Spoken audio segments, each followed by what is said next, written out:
Bon, ok, c'est vrai que le deuxième épisode est peut-être moins intéressant et moins bien rythmé que le premier, mais ça reste quand même très agréable à regarder. I need him here. It'll keep me from killing again. You're not listening! You can't wait to kill again! You are a serial killer!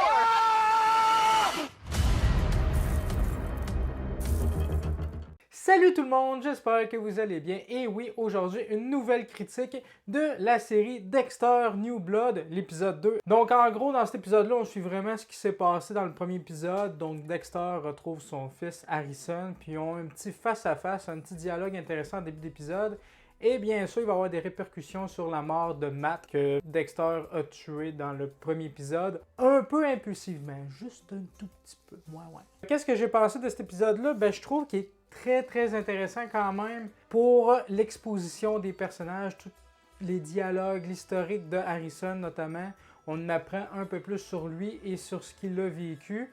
On a découvert que malheureusement Anna, si vous vous souvenez bien du personnage d'Anna dans les saisons 7 et 8, était incarnée par Yvonne Strahovski, je pense que c'est comme ça. Elle a récemment joué dans Tomorrow War sur Amazon. Et moi, j'avais découvert cette actrice-là bien avant Dexter dans la série Chuck que j'avais beaucoup appréciée à l'époque. Donc oui, on en apprend un peu plus sur Anna, puis c'est un peu décevant en fait, cette partie-là. Parce qu'Harrison révèle à Dexter qu'elle est morte d'un cancer depuis 3 ans. Donc je trouve que c'est une facilité scénaristique à la place de faire venir l'actrice, elle est morte d'un cancer. Aux oubliettes, voilà. Mais en même temps, ça donne une raison à Harrison de chercher son père, Dexter. Donc oui, c'est un ressort facile, mais en même temps, ça fait avancer le scénario. Parce que sans Harrison, Dexter New Blood aurait pas lieu d'être, je pense. Pas du tout, en fait. Donc oui, j'étais un peu déçu de ce côté-là, même si peut-être que Harrison, il dit peut-être pas tout non plus. On sait pas trop encore s'il y a un passager noir comme son père, s'il y a des pulsions meurtrières. Peut-être qu'Harrison aurait tué Anna.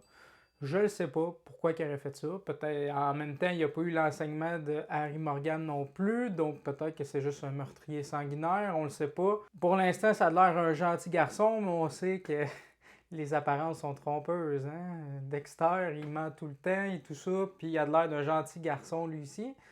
Puis finalement, ben, il tue du monde. Fait que peut-être c'est un peu la même chose chez Harrison.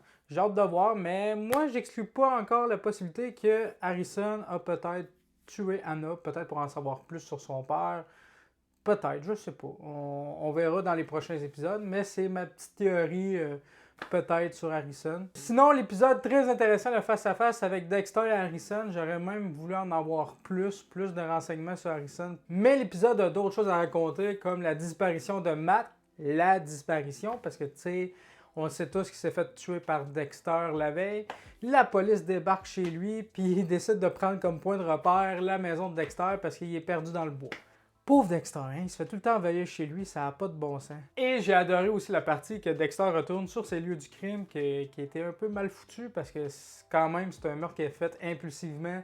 Puis ça fait quand même 10 ans qu'il n'avait pas tué, donc ça a été fait assez de manière abrupte, donc c'est normal que ce soit pas 100% correct son meurtre, donc c'était vraiment cool à voir. La partie mystérieuse aussi, qu'il y a une femme qui est enfermée dans une pièce, puis qu'elle est filmée, tout ça, on comprend pas trop encore, j'ai hâte d'en savoir plus, on se doute que c'est l'antagoniste principal de la série.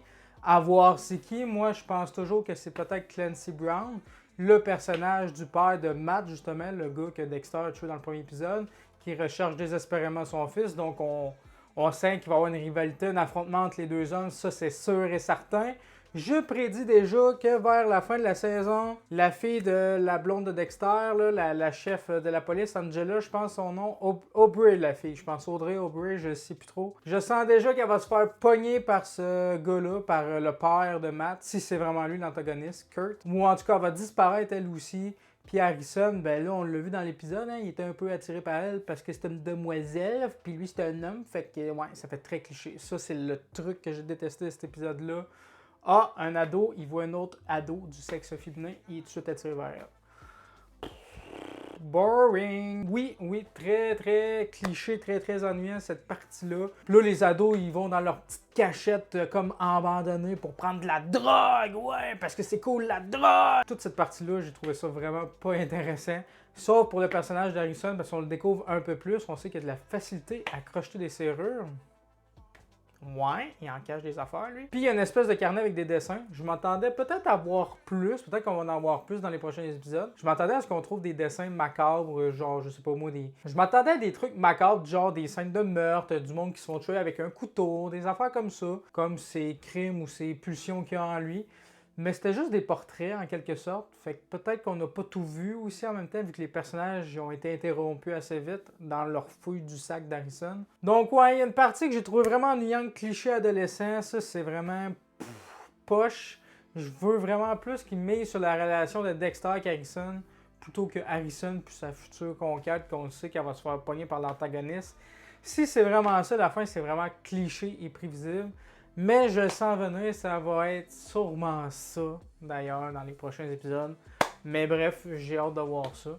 Mais moi, tout le côté mystère autour de ce qui se passe avec la fille dans la chambre, qui voit la caméra, puis qui est marqué juste en dessous de la caméra, en sang ou avec de la peinture, il est marqué « T'es déjà morte ». C'était vraiment cool comment c'était fait. Puis toute la relation entre Dexter, la petite tension au début quand la police arrive, quand on sait qu'ils viennent de cacher une trace de sang avec une pelle, savoir s'il va se faire coincer, ça marche, ça fonctionne toujours comme avant dans les 8 précédentes saisons.